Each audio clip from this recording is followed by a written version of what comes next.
désire ardemment. Amen.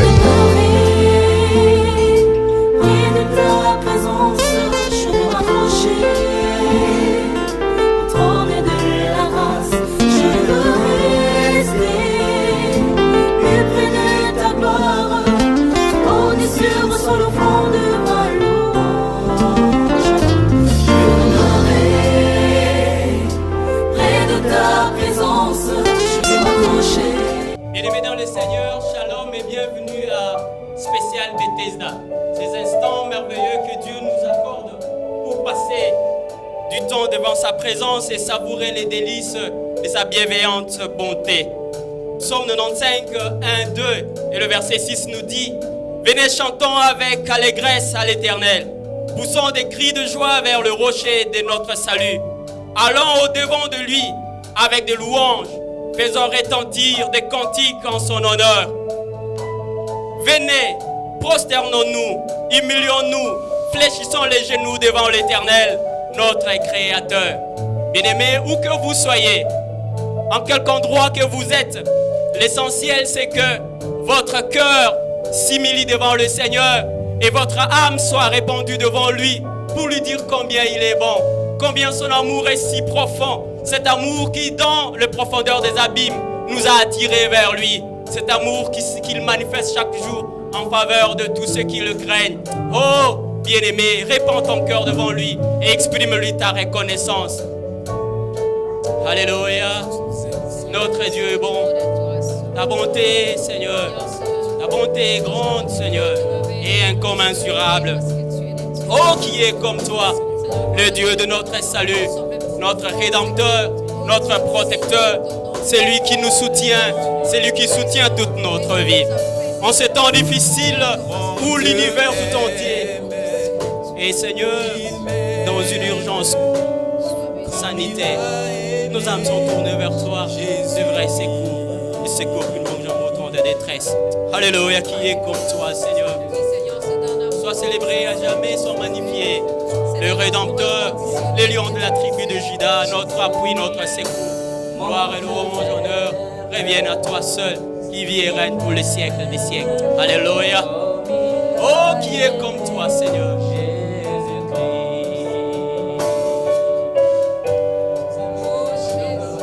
Comment te louer, Seigneur? Comment célébrer ton grand nom, oh Dieu?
Comme il a promis.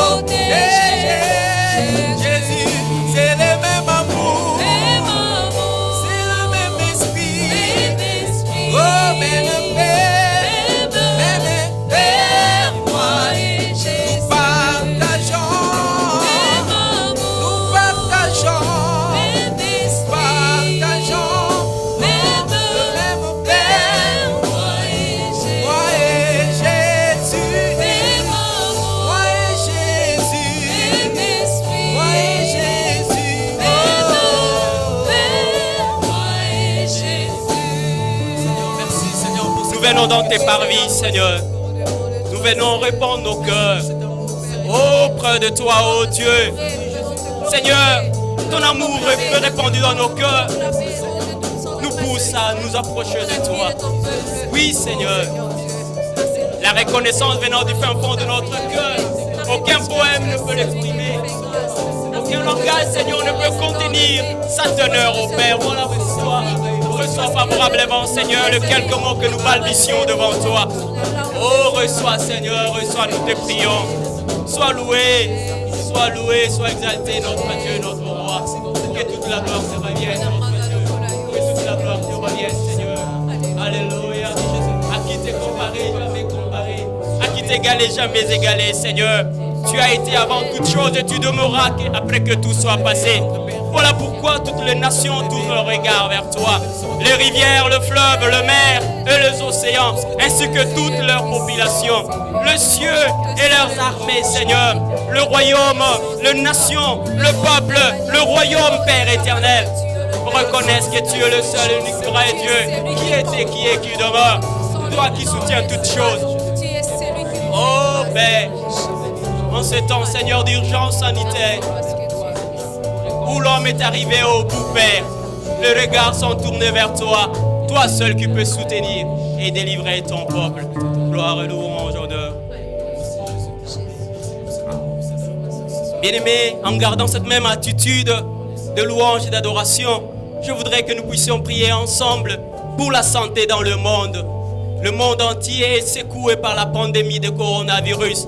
Il y a des milliers de morts. Il y a des milliers de gens qui sont encore en soins intensifs. Et même notre pays n'est pas épargné. Prions que Dieu, lui qui est le maître de l'univers, qui contrôle tout le phénomène de la nature, qui puisse mettre fin à cette pandémie. Prions le Seigneur ensemble. Oh Seigneur, qui est comme toi, Père. Nous venons auprès de toi, Seigneur. Recommander, Seigneur, ton peuple entre tes mains. Le monde est secoué par la pandémie de coronavirus. Oh Père éternel, toi qui as tout créé et qui maintiens le monde en équilibre, Seigneur. Ne permets pas, Seigneur, que le juste partage le même sort que le méchant. Mais lève-toi dans ta grande bonté pour délivrer ton peuple, Seigneur. Oh, gloire à toi, Seigneur. Gloire, louange, honneur te reviennent. Dans le nom de Jésus. Dans le nom de Jésus. Bien-aimés, continuons à prier. Prions également pour la paix dans le monde. Le monde tout entier est secoué. Par ici, il y a des terrorismes. Par là, il y a des guerres. La Chine et l'Inde sont en guerre. Le Proche-Orient, Israël et la Palestine et le pays arabe ne s'entendent point. Il y a l'insécurité à l'Afrique de l'Ouest et notre pays n'est pas épargné par des crises institutionnelles. Prions que Dieu rétablisse la paix, que Dieu réconcilie le peuple congolais avec lui-même, mais surtout que Dieu réconcilie le peuple congolais avec lui, afin que l'amour de Dieu règne et que la paix soit étendue dans notre pays. Prions le Seigneur.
Père, toi qui écoutes les prières, c'est pourquoi toutes les nations viendront vers toi. Nous nous sommes approchés de toi ce jour parce que nous savons qu'il n'y a point d'autre secours qu'en toi, Seigneur. Merci pour la paix, merci pour la guérison et merci pour la délivrance. Oh Père, le temps est venu où nous voulons écouter ta parole. Seigneur, dispose nos cœurs à recevoir la sémence de cette parole qui produise en nous de fruits dignes de la repentance. Oui, l'instrument que tu te choisis, utilise-le puissamment, afin qu'à travers lui, des oracles provenant du ciel puissent, Seigneur, se répandre vers nous, transformer nos cœurs, toucher nos âmes. Oui, pas seulement nous qui sommes présents en ce lieu, mais tous ceux qui nous suivent de par le monde, qu'eux aussi soient visités par cette parole puissante qui transforme et qui guérit. Dans le nom de Jésus, nous prions et nous disons Amen.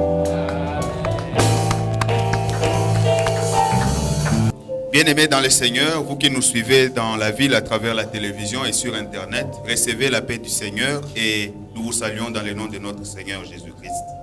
Avant de poursuivre notre message de ce moment, nous allons prendre un texte dans la parole de Dieu qui va nous aider dans notre réflexion en ce moment. Nous sommes dans Luc, chapitre 6, le verset 46. Il est écrit « Pourquoi m'appelez-vous Seigneur, Seigneur, et ne faites-vous pas ce que je dis ?» Bien-aimés dans le Seigneur, cette interpellation du Seigneur s'adresse à moi et à vous qui me suivez en ce moment. Et cela m'a poussé à nous poser une question à laquelle nous devons chercher une réponse qui peut paraître simple, mais qui est cruciale pour notre marche avec le Seigneur. Et voici la question, bien-aimés. Suis-je réellement chrétien?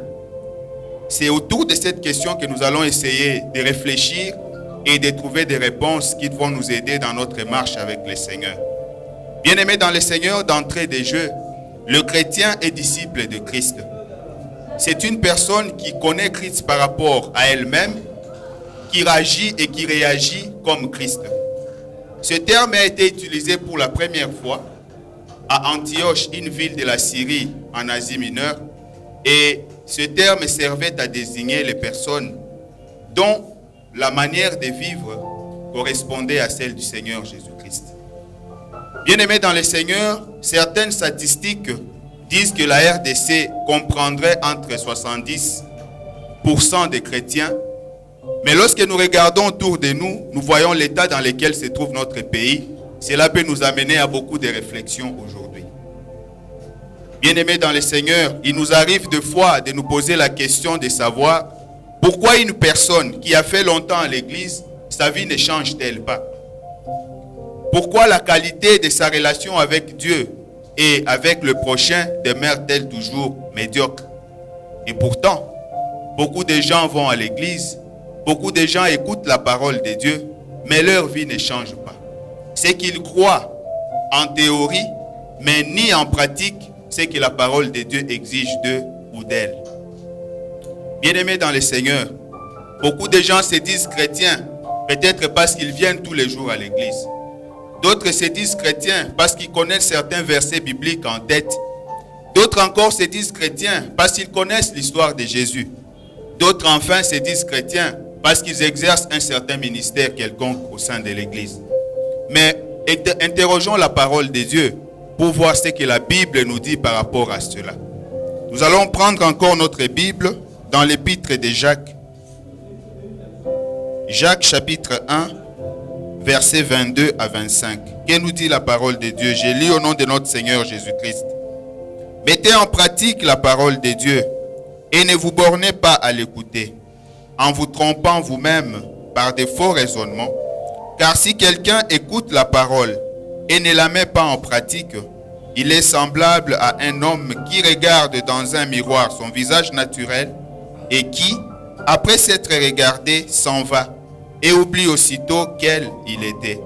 Mais celui qui aura plongé les regards dans la loi parfaite, la loi de la liberté, et qui aura persévéré, n'étant pas un auditeur oublieux, mais se mettant à l'œuvre, celui-là sera heureux dans son activité.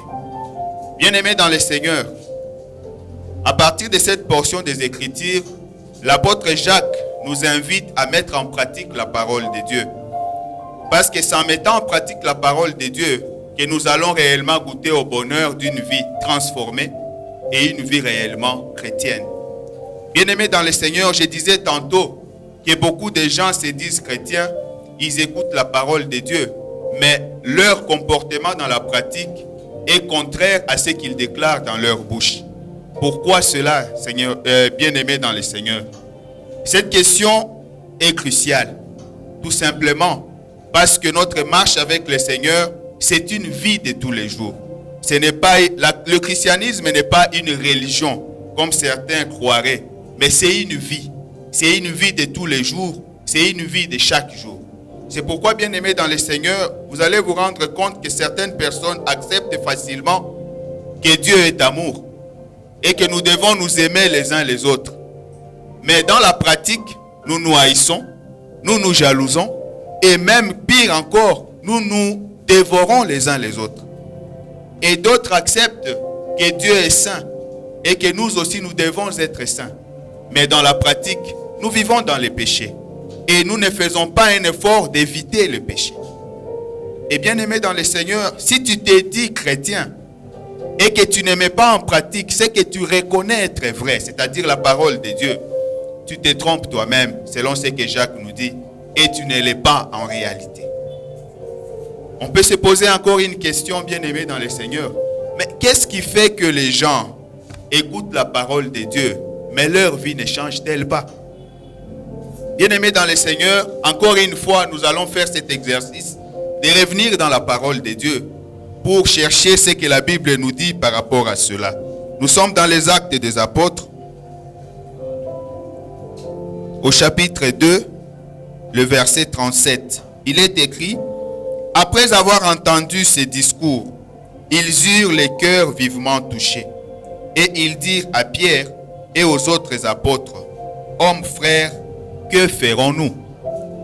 Bien-aimés dans le Seigneur, à la lecture de cette portion des Écritures, nous nous rendons compte qu'il y a deux faits essentiels qui font que beaucoup de gens qui écoutent la parole de Dieu, leur vie ne change pas. Premièrement, bien-aimés dans le Seigneur, beaucoup de personnes ne croient pas la parole de Dieu. Autrement dit, ils écoutent la parole de Dieu, ils admettent que cette parole est vraie, mais ne la croient pas véritablement. Vous me poserez peut-être la question de savoir qu'est-ce que signifie croire véritablement.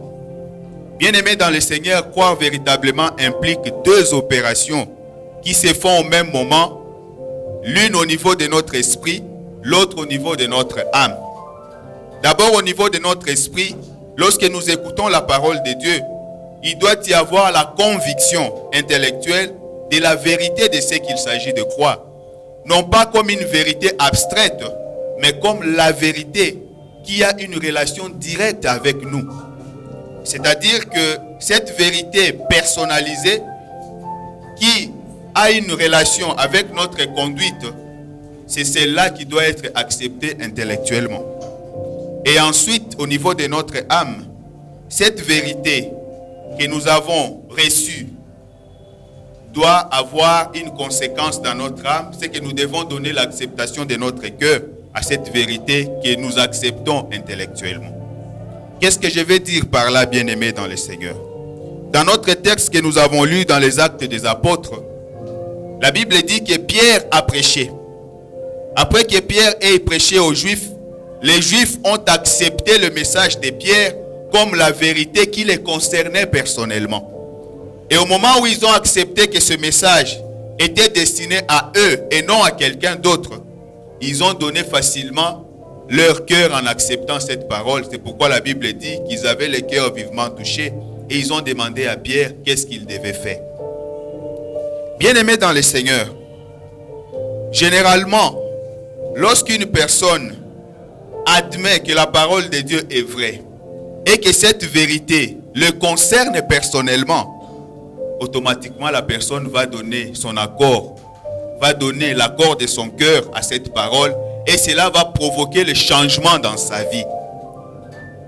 Mais qu'est-ce que nous remarquons aujourd'hui? La difficulté réside au fait que beaucoup de chrétiens qui viennent à l'église ou des pseudo-chrétiens qui viennent à l'église, ils croient la parole de Dieu lorsque cette parole ne touche pas à leur péché ou à leurs intérêts. D'autres encore viennent à l'église, ils écoutent la parole de Dieu, mais non pas pour eux, mais pour les autres. Vous allez suivre, non, aujourd'hui, tel vraiment a senti la parole qui les concernait. Et tant qu'on réfléchit de cette façon-là, on peut faire des années et des années à l'église, on ne changera jamais. L'exemple de Jésus-Christ s'entretenant avec les jeunes hommes riches dans Marc chapitre 10 est éloquent sur ce point. Le jeune homme riche est venu voir le Seigneur Jésus-Christ pour lui demander qu'est-ce qu'il devait faire pour hériter le royaume des cieux. Le Seigneur lui a donné, lui a rappelé les lois qui étaient d'un point de vue des principes qui étaient généraux vis-à-vis de ces messieurs. Pendant que ça ne touchait pas son vrai problème, il disait au Seigneur, non, j'ai fait tout cela depuis longtemps, ainsi de suite. Mais lorsque Jésus a touché les points essentiels, le jeune homme était triste, il a abandonné Jésus, il est parti. Parce que pour le jeune homme, s'il obéissait à ses parents, ou il honorait ses parents, mais il aimait sa richesse plus que Dieu. Or, dans notre vie, la Bible déclare, tu aimeras le Seigneur ton Dieu de tout ton cœur, de toute ton âme, de toute ta pensée. Mais le jeune homme riche aimait son argent plus que Dieu. Donc, l'argent occupait la première place dans sa vie. Mais lorsque Jésus a touché les points essentiels, qu'il fallait qu'il puisse se dissocier de cette richesse pour s'associer à Dieu, là, il n'a pas cru à cette parole et il est parti. Et c'est le cas de beaucoup de chrétiens aujourd'hui. Ils viennent à l'église, tant que le pasteur n'a pas touché les points qui les concernent, ils disent Amen, ils tapent les mains, ils acclament le Seigneur. Mais lorsque le pasteur touche son péché chéri, ou celui qui prêche la parole de Dieu touche ses intérêts, là il devient directement rebelle vis-à-vis de Dieu. Or c'est à ce niveau-là que Dieu doit nous aider, bien-aimés. Que nous puissions être humbles à accepter ce que la parole de Dieu nous demande de faire. Voilà la question que nous avons lue au début dans Luc 6, 46. Le Seigneur Jésus s'étonne, il pose la question à ceux qui se disent ses disciples. Pourquoi m'appelez-vous Seigneur, Seigneur, mais ne faites-vous pas ce que je dis? Nous avions dit que premièrement, beaucoup de gens ne croient pas à la parole de Dieu. Nous l'avons démontré tantôt. Et la deuxième chose qui fait que les gens écoutent la parole de Dieu, que leur vie ne change pas, c'est que comme ils ne croient pas réellement la parole de Dieu, ils n'obéissent pas aux Écritures. Beaucoup de chrétiens n'obéissent pas aux Écritures. Les chrétiens choisissent ce à quoi ils doivent obéir, et ce qui ne les arrange pas, ils les laissent de côté. Mais le Seigneur veut que nous puissions obéir sans différer ses ordonnances. C'est ce que David nous dit. Il dit, j'obéis à ta parole, je ne diffère pas tes ordonnances. Dieu veut que sa parole soit respectée, soit honorée, que nous puissions obéir à sa parole pour que nous puissions goûter effectivement à une vie transformée et une vie réellement chrétienne. Bien-aimés dans le Seigneur, l'obéissance dont Dieu attend de nous, c'est une obéissance intérieure, l'obéissance des cœurs. Parce que la vie chrétienne consiste dans une obéissance et dans une soumission à Dieu de façon volontaire. Vous vous souviendrez que Jésus est entré à Jérusalem, non pas sur un cheval comme un guerrier qui veut récupérer par la force, mais il est entré sur un âne venant en paix. Parce que Dieu demande notre coopération. Il ne s'impose pas à nous. Voilà pourquoi l'obéissance à Dieu doit être volontaire. Bien-aimé dans le Seigneur, si tu te dis être chrétien, mais tu n'obéis pas à la parole de Dieu, tu n'obéis pas à Dieu lui-même, c'est que tu te trompes toi-même. Même si, parce qu'on voit aujourd'hui des chrétiens, ils collent des versets bibliques sur les murs de sa maison, il colle des versets bibliques dans son véhicule. Il colle des versets bibliques sur des habits. Même sur son profil WhatsApp ou Facebook. C'est bien, bien-aimé dans le Seigneur. Mais est-ce que tu mets en pratique la parole de Dieu? Est-ce que tu obéis à ce que Dieu attend de toi? Pourquoi m'appelez-vous Seigneur, Seigneur et ne faites-vous pas ce que je dis? Bien-aimé dans le Seigneur, cette question se pose à toi et à moi en ce moment. Le Seigneur s'adresse à nos cœurs. C'est le cœur, l'endroit où nous nous retrouvons seuls avec le Seigneur. Là où il n'y a personne d'autre que notre conscience. Et cette question t'est posée et m'est posée en ce moment. Suis-je réellement chrétien? est ce que je fais ce que le Seigneur attend de moi. Si Jésus est mon Seigneur, je lui dois obéissance. Si Jésus est mon Seigneur, je lui dois la soumission. Est-ce que je suis soumis à mon Seigneur? Ou bien j'ai choisi ce que je dois obéir et ce que je ne dois pas obéir? Ou bien j'ai choisi ce que je dois faire et ce que je ne dois pas faire? Mais ce que le Seigneur veut, c'est que nous puissions faire ce qu'il nous dit. Que cela nous plaise ou nous déplaise, nous devons nous plier à la volonté du Maître. C'est cela, le rôle d'un disciple. Parce que nous avons dit que le chrétien est disciple de Christ. C'est celui qui parle comme Christ. C'est celui qui réfléchit comme Christ. C'est celui qui réagit comme Christ. C'est celui qui vit comme Christ. Que mon Dieu bénisse sa parole dans nos cœurs. Et que le Seigneur nous aide à mettre en pratique sa parole. Nous allons prier. Père, nous bénissons ton nom en ce moment parce que tu es merveilleux. Parce que tu nous aimes, tu ne veux pas que nous puissions nous perdre. Et à chaque moment, Seigneur, tu nous rappelles à l'ordre pour que nous puissions mettre à jour notre vie et notre marche avec toi. Père, je te prie pour le bien-aimé qui m'a suivi en ce moment. Je te prie, Seigneur, par la puissance de ta parole, que tu brises l'incrédulité de son cœur. Pendant longtemps, Seigneur, il a entendu ta parole, mais il a différé tes statuts. Laisse que, Père de gloire, en ce moment, à travers ce message, notre Dieu, qu'il vient de suivre et qui vient de toi, Père, que ta parole, tel un marteau, brise l'incrédulité dans son cœur, afin que son cœur soit un cœur de chair, pour recevoir et mettre en pratique ta parole, pour que la vie de ton peuple change. Que toute la gloire te revienne. Au nom de notre Seigneur et Sauveur Jésus-Christ, nous avons ainsi prié. Amen. Digne es-tu, Seigneur. Alléluia. Digne d'être remercié, Oh, qui loué, adoré. Ta parole qui est inspirée, ta vie qui répandue sur cette terre. Digne es-tu, Seigneur. Digne d'être remercié, loué, adoré. Chantons digne. Digne, digne es-tu, Seigneur. Digne d'être remercié, loué, adoré. Qui est semblable. Digne, digne es-tu, Seigneur. Digne d'être remercié, loué, adoré. Nous disons merci pour la parole de Dieu. Dans l'attitude de prière, je voudrais demander à chacun de nous, à la lumière de la parole que nous venons de suivre, que nous puissions prier, que cette parole prenne corps en nous et que cette parole nous amène à vivre une vie chrétienne efficace et qui donne gloire à notre Dieu. Prions le Seigneur ensemble. Alléluia, qui est comme toi. Au commencement était la parole était avec Dieu et la parole était Dieu. Cette parole qui a été faite chair et qui a demeuré au milieu de nous. Oh Père éternel, donne-nous la force de marcher dans la sainteté, dans la pureté. Oh Père, à donner gloire à ton nom à chaque instant, afin que quand le monde nous verra, Père éternel, et célèbre, nous louons, gloire et louange, merci Seigneur.